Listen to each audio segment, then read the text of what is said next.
Nous pas de bégamé walo, pendant yon boa wada kozome. Bota de ha botan bo sa ma be kaka wendo bo maron peto fi mi oge. Si se no de ato imbo ka ye we kaka hun. Alukonda kuru no maron ye fi mi o. Ase ta kwe sanji bo se khegbaza do wanda se maron peto fi mi o jenyon. Ye ma fi we do yanya dio.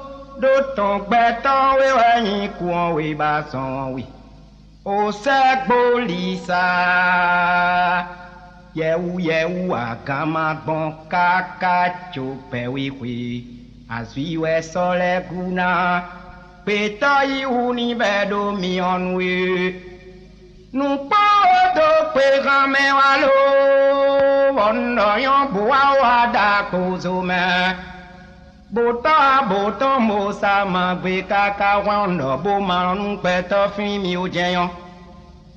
Si se no de ato imo ka ye kwe kaka hun. No da kru no maron ye fi mi o.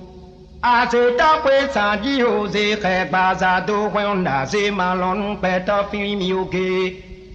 Mi no fi we do da gbe ji kede do peto we yin kuon we ba ton we. Usabolisa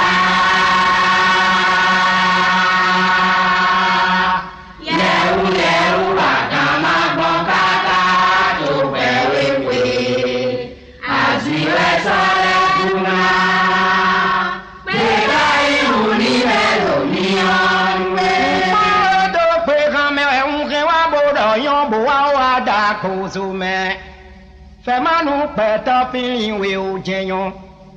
Mi no fi we do da gweji kala do peton we yin kuon we baton we. Usabolisa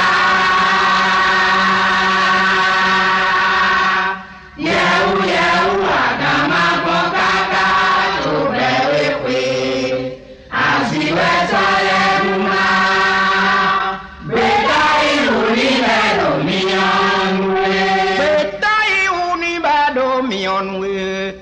Koe do kone meyo.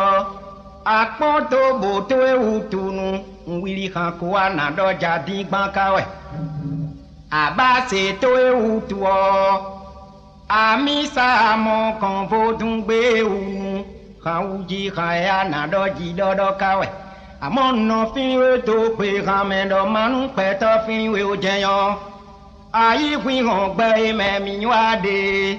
Peto ko batunu pelu malanu bodo wiwawe. Patan podo kasi pede po elu rendo non pe mi tome.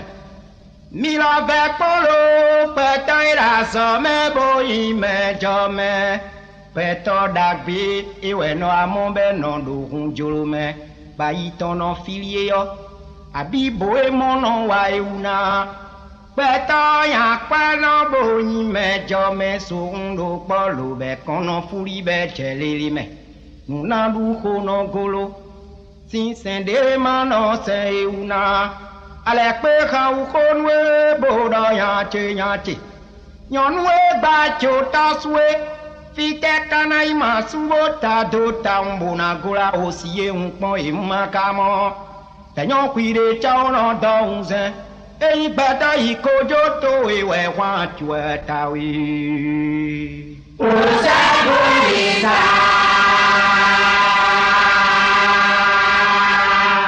Yehu agama bonkaka to wewe Aziwe sole kuna Beta ihuni melo nionwe Ke alia peto no le si peto.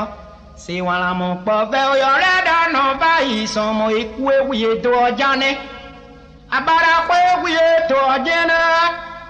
Kwe wiye to jene me. O nwe boli kwa mi ye yi do jene. Ayi